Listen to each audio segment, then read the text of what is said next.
भाई संजय भाटिया जिंदाबाद, भाई अरविंदर कल्याण जिंदाबाद, भाई अरविंदर कल्याण जिंदाबाद, भाई संजय भाटिया जिंदाबाद, भाई संजय भाटिया जिंदाबाद, भाई अरविंदर कल्याण जिंदाबाद, भाई अरविंदर कल्याण जिंदाबाद, भाई संजय भाटिया जिंदाबाद, भाई संजय भाटिया जिंदाबाद, भाई अरविंदर कल्याण जिंदाबाद, भाई अरविंदर कल्याण जिंदाबाद, भाई संजय भाटिया जिंदाबाद, भाई संजय भाटिया जिंदाबाद, भाई अरविंदर कल्याण। दोस्तों नमस्कार, मैं संजय शर्मा, आप देख रहे हैं 9 PM। चकबंदी पीड़ित 5 गांव के चकबंदी पीड़ित पिछले कई वर्षों से अपनी मांगों को लेकर के, अपनी भूमि को लेकर के लड़ाई लड़ रहे हैं। आज चकबंदी पीड़ित 5 गांव के किसान भरतपुर गांव में इकट्ठे हुए हैं। चकबंदी पीड़ित किसानों के बीच में इलाके के सांसद और घरोंडा के विधायक स्वयं पहुंच रहे हैं। संजय भाटिया, करनाल के सांसद संजय भाटिया और घरोंडा विधानसभा से विधायक अरविंदर कल्याण चकबंदी पीड़ित किसानों के बीच में पहुंच रहे हैं। आइए चलते हैं और देखते हैं कि चकबंदी पीड़ित किसान आज सांसद और MP के सामने मुख्यतः क्या मांग रखते हैं। सांसद और विधायक दोनों इकट्ठे जा रहे हैं, वो किसानों को क्या आश्वासन देते हैं। तो आइए सीधा चलते हैं भरतपुर गांव में, जहां चकबंदी पीड़ित किसान भारी तादाद में इकट्ठे हुए हैं। आदरणीय श्री संजय भाटिया जी, लोकसभा करनाल के सांसद, हमारे लोकप्रिय विधायक श्री अरविंदर कल्याण जी, आपका घरोंडा क्षेत्र के भरतपुर गांव में पहुंचने पर हम हार्दिक अभिनंदन करते हैं।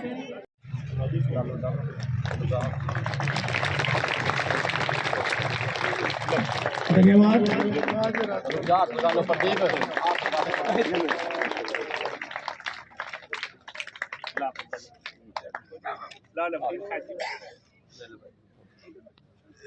भारत माता की, गौ माता की, भाई संजय भाटिया जिंदाबाद, भाई अरविंदर कल्याण जिंदाबाद। मंच पर उपस्थित आज के हमारे मुख्य मेहमान लोकसभा सांसद संजय भाटिया जी, भाई अरविंदर कल्याण जी मंच पर उपस्थित हैं। मैं उनका चकबंदी पीड़ित किसान संघर्ष कमेटी की तरफ से दिल से स्वागत करता हूं, अभिनंदन करता हूं। हमारा जमीन को लेकर पिछले कई सालों से एक मसला चला हुआ है। जितने भी ये किसान बैठे हैं, मातृ शक्ति बैठी, इन्होंने, इनके बुजुर्गों ने यह जमीन 1938-39 में पास के गांव कारवाड़ी, अमृतपुर तुला और अमृतपुर खुद के किसानों से खरीदी थी। बेकायदा इंतकाल, जमाबंदी है, रेट खुले हुए हैं, जमीन खुली हुई है। हमारे बुजुर्गों ने बड़ी मेहनत करी, जंगल तोड़े, जमीन को उपजाऊ किया, चालू किया, बुढ़े गुड़गा मर गए, जमीन चालू होगी।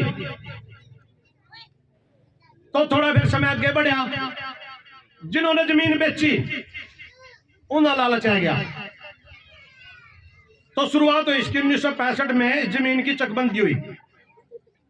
जो किसान खरीदार था, जिसका जहां टिवल डेरे थे, उनको उतनी जमीन दे दी जितनी के वे खरीदार थे। 25 एकड़ डालेगा 25 एकड़ दे दी, 2 डालेगा 2 दे दी। समय बीतता गया, हमारे बापड़ी के कागज थे, टिवल लगे, कनेक्शन लगे, 100-200 घर बैठे अभी आज भी। तो कुछ भू माफिया लोग इसमें रल के जो 65 वाली चकबंदी वो थोड़ा बीच में ना डिस्पोज कर दी, जबकि कॉपी सारी बंद की थी, सारा काम फिट था। चकबंदी रोक दी। हम वहीं बैठे, आज भी 38 से लेकर 2023 लग गया, वहीं बैठे, हमारी जमीन अपनी जमीनों का भी जाओ। तो फिर चकबंदी पूरे षड्यंत्र के साथ 1995 में शुरू हुई। 95 में शुरू हुई तो पूरा झगड़ा है भी अपनी जमीन कौन छोड़ेगा, पूरा झगड़ा है, गोली गाली चली। जब फिर चकबंदी बीच में रोक दी गई, हमने जमीन नहीं छोड़ी, जमीन मारी, जब अपने कागज दफ्तर की ठोकरे खा रहे। फिर भूमाफिया ने षड्यंत्र रच के 2011 में चकबंदी शुरू कराई। उस टाइम हमारे भी ये किसान मातर शक्ति बच्चे सब सियाने के सब ना पता जमीन हमारी हमारे घर है, सारा सौदा हमारे पास है। तो 11 में फिर ये झगड़ा चकबंदी चलती रही, बीच में फिर रुकी 11 में। चलते चलते मामला 2013 पे आ गया। फिर वहां कब्जा कार्रवाई शुरू हुई।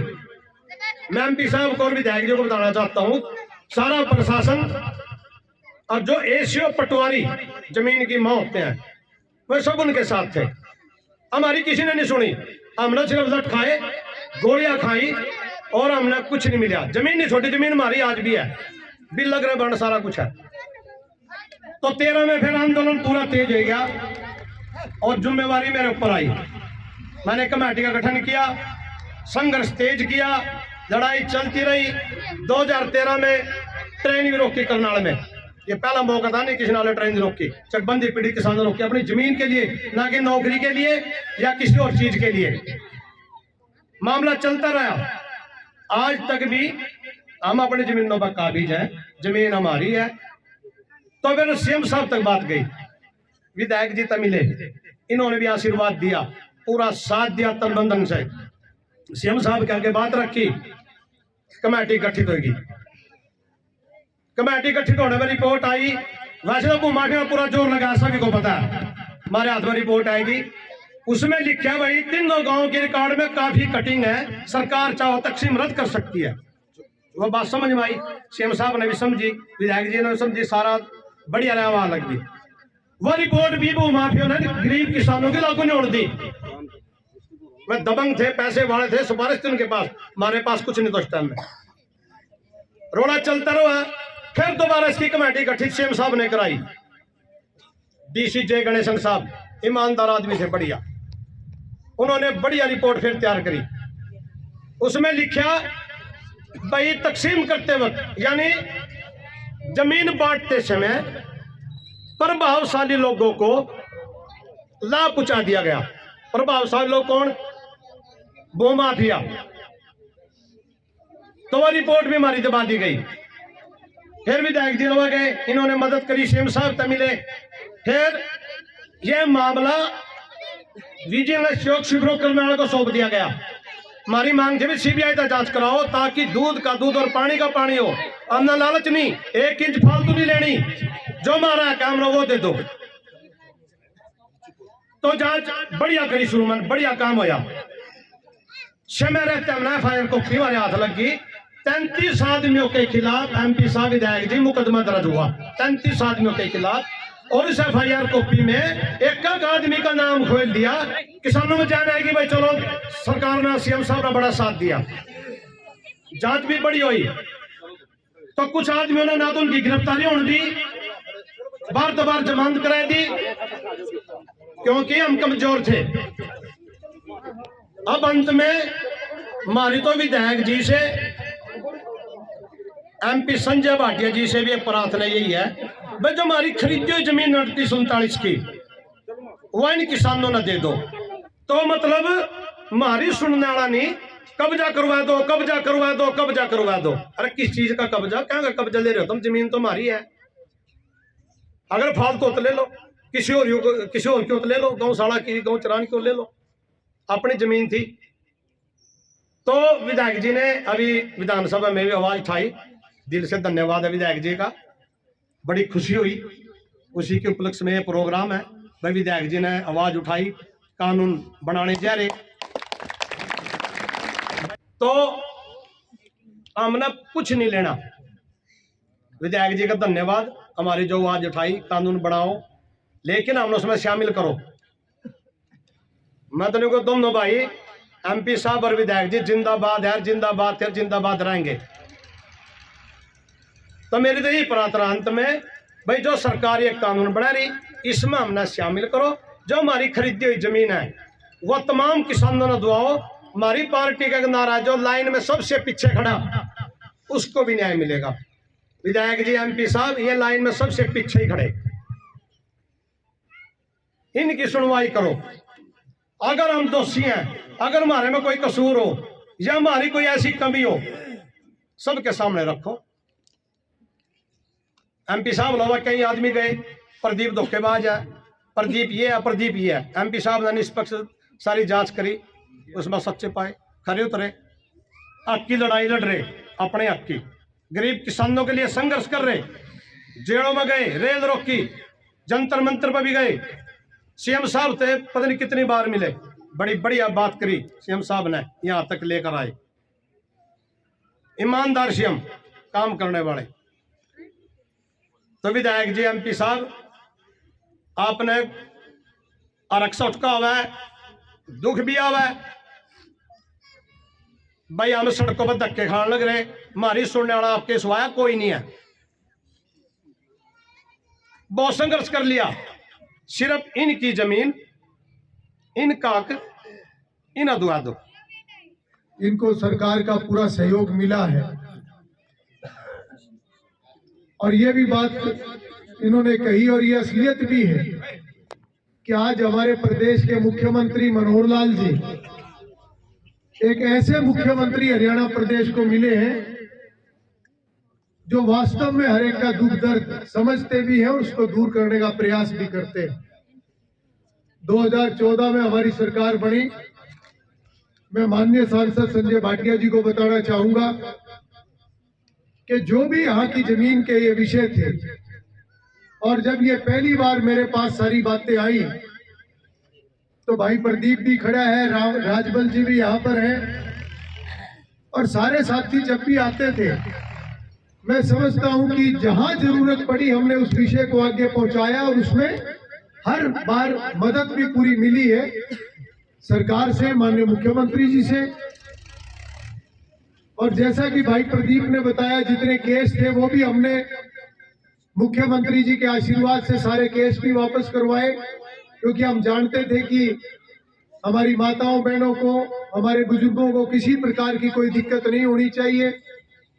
अब सारी बातें दोहराने की बजाय मैं इतना ही कहूंगा कि मैंने तो पहले दिन भी यही कहा था कि दूध का दूध, पानी का पानी होना चाहिए और किसी का अधिकार मरना नहीं चाहिए। कम से कम हरविंदर कल्याण तो अपने इस जीवन काल में किसी का अधिकार मरने नहीं देगा और जहां भी कोई सच्चाई होगी तो सच्चाई का साथ, मैंने तो हमेशा सच्चाई का साथ दिया है, सच्चाई का साथ हमेशा दूंगा। राजनीति मेरे लिए बहुत छोटी चीज है, मेरे लिए बहुत बड़ी चीज नहीं है।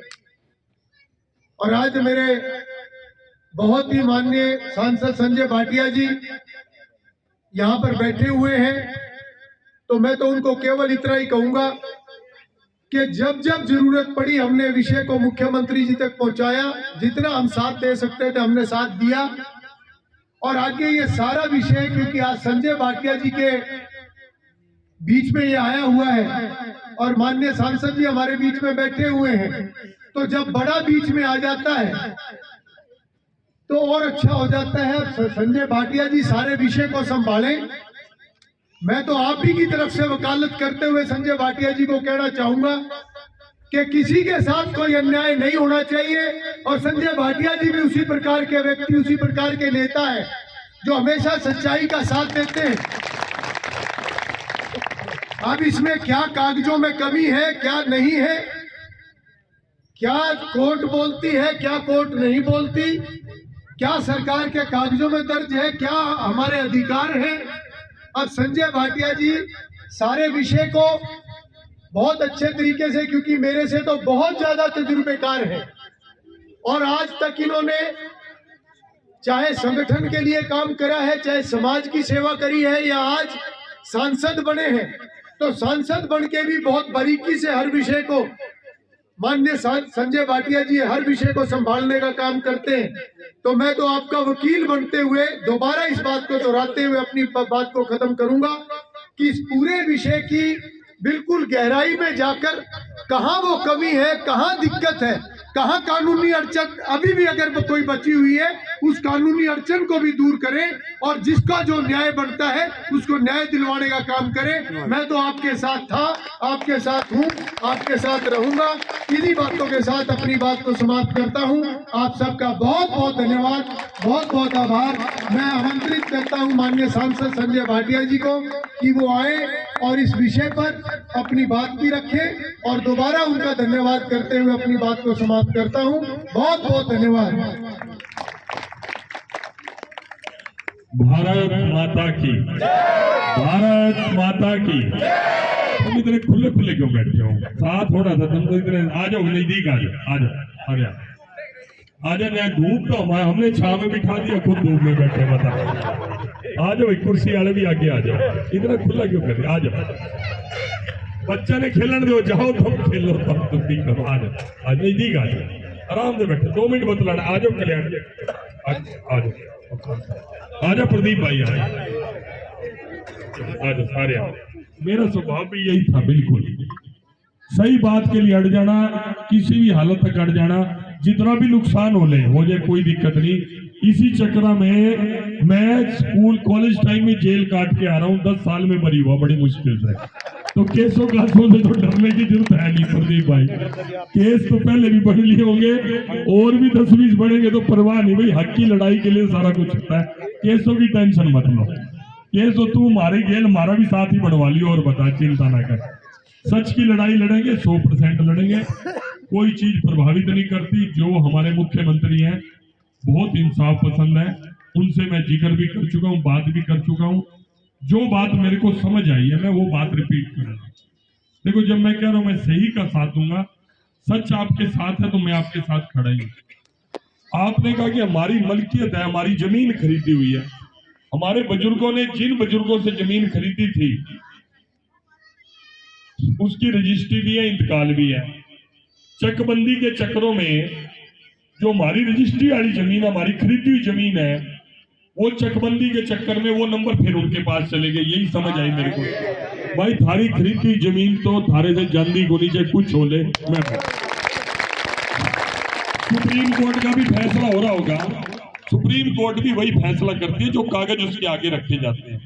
जब सुप्रीम कोर्ट के आगे ये रखा जाएगा कि मेरी मलकियत मेरे बाप दादा ने खरीद रखी, आज 100 साल बाद दूसरे के नाम थोड़ी चढ़ जाएगी।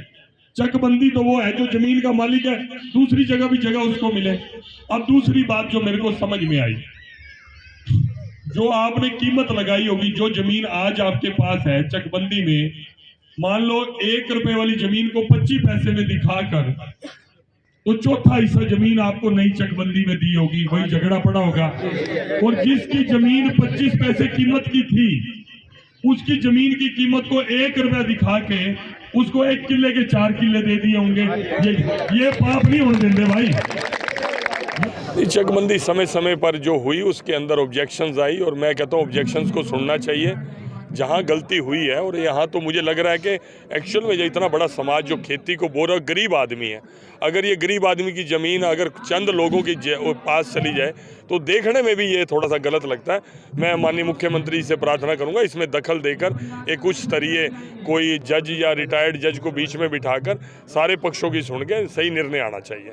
ये अभी आज आपके सामने बात आई है तो मैंने कहा वो चीज़ भी बीच में आनी चाहिए। 33 है या 35 है, जिसने भी गलत करा सबके खिलाफ कार्रवाई होनी चाहिए। पूर्व की कांग्रेस सरकार की बड़ी भूमिका रही है चकबंदी। ये मैं उनकी कार्यप्रणाली भी क्या बोलूं, आज तो सारा समाज, क्योंकि जिस दिन से मुख्यमंत्री मनोहर लाल जी बने हैं, पिछली सरकारों के कंपैरिजन और इस सरकार का कंपैरिजन लोग करने लग गए हैं। ये गरीब आदमी की चिंता करने वाली सरकार है, सुनती है सारी बात। ये तो धांधलेबाजी करके पहले की सरकारों ने जमीनें लोगों की, किसानों की, ये तो अलग है चकबंदी का मामला। मैं कहता हूँ इसके अलावा सैकड़ों हजारों ऐसे किसानों की जमीन को एक्वायर किया। एक्वायर करने के बाद बिल्डर के हाथ में वो ज़मीनें बिकवाई गई फोर्सफुली, और बिल्डर के पास जाते ही ज़मीन रिलीज़ की गई। ऐसी 17,000 एकड़ ज़मीन का रिकॉर्ड है, जिसके कारणों में ये पुरानी सरकारें फंसी हुई हैं। लेकिन हमारे मुख्यमंत्री नेक हैं, किसान की 1 गज जगह भी फोर्सफुली एक्वायर नहीं की गई। उनकी इच्छा से किसी ने खुद बेची होगी तो बेची होगी, किसी किसान की ज़मीन नहीं ली गई। और उसके ऊपर ये कहते हैं कि अपने आप को कहते हैं किसान पुत्र, कहते हैं ऐसे लोग जिन्होंने किसानों की ज़मीन खरीदी है, अपने आप को किसान पुत्र कहते हैं। मैं कहता हूँ अगर किसानों के लिए भला अगर किसी इंसान ने किया तो मनोहर लाल जी ने किया। नहीं, कोई विवाद नहीं है। मनोहर लाल जी की सरकार लगातार जितने भी ऐसे विवाद हैं उनका समाधान करने में लगे हुए हैं। ये विषय कुछ गांवों की चकबंदी का है, उसमें अब तक जितनी बार भी किसानों की तरफ से कोई बात आई है सरकार ने उसको टेकअप किया है। आज भी कुछ विषय आया है, माननीय सांसद जी इस बैठक में साथ में मौजूद थे और मैंने भी उनको ये आश्वासन दिया है और सांसद जी ने भी ये जिम्मेवारी ली है कि इसके लिए अगर कोई कमेटी बनाने की ज़रूरत पड़ी तो कमेटी बनाई जाएगी और अगर किसी रिटायर्ड किसी अधिकारी या जज को भी अगर इसमें इन्वॉल्व करना पड़ेगा तो उसको भी करेंगे ताकि विषय क्लियर हो जाए। अगर अभी भी कोई अड़चन है तो उस अड़चन को दूर करने का काम किया जाए।